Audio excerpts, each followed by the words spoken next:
The new Acer Nitro 5 gaming laptop. This one features a GTX 1050 and it comes at a very affordable price. Let's see if it's worth picking up. The bottom panel is plastic and Acer makes it easy to upgrade your RAM, however not so much for the wireless card or M.2 SSD. And it looks like there is a hard drive bay on the left, but it's pretty much useless because there's not any SATA cables located in there. So if you want to access the other internal components, you'll have to remove all these screws here, which makes it a pain, kinda like the older HP Pavilion laptops.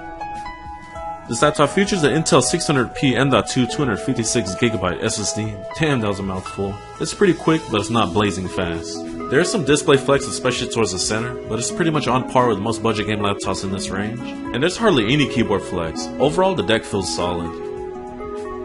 Let's take a look at the ports here. On the left side, you got your security lock slot, RJ45 Ethernet, USB Type-C, full-size HDMI, USB 3, and an SD card reader.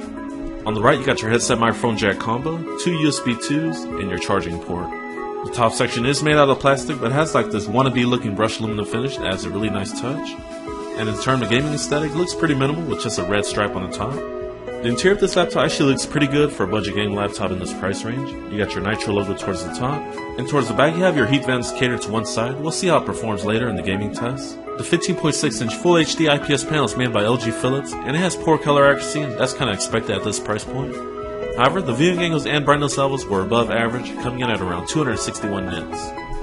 This laptop features a GTX 1050 with 4GB of GDDR5, and on average I'm getting around 65 to 75 frames per second, on high settings with Battlefield 4 running at 1920 by 1080p. Next up is Overwatch running at 1080p on high settings, and I'm getting an average around 55 to 70 frames per second. Just depends how much action you have going on. Overall, the NVIDIA GTX 1050 with 4GB of GDDR5 can offer some pretty good performance for an entry-level Pascal-based GPU. The exterior temperatures on this laptop were pretty efficient. In the center I got around 45 degrees Celsius, and towards the top it rose up to around 48 degrees Celsius. The GPU temps were pretty good, coming in at an average of 64.7 degrees Celsius, and with a high of 69 degrees Celsius. During idle, the fans usually hover around 33 decibels, and when you're gaming it can reach to around 43 to even as high as 46 decibels. The plastic trackpad is spacious, and best of all it uses Windows Precision drivers, 2-finger scrolling, tracking, and multi-touch with smooth sailing. This keyboard has a pretty good layout and is pretty well spaced out. You also get these red WASD keys, which look pretty cool in my opinion. The key trial was adequate, and you also get a red backlit keyboard, but there's only one option, either on or off, no multiple brightness options. However, at this price point, I was pretty impressed overall with the keyboard from the Acer Nitro 5. There are two bottom-facing speakers towards the front, and they're powered by Dolby Audio. I was pretty surprised with the overall sound quality. Overall, Acer really hooked it up on this one.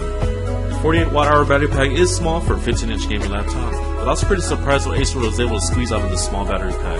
On average, I was getting around 4 to 5.5 hours with medium screen brightness, and if you plan on gaming on the battery pack, I was getting around an hour and 25 minutes.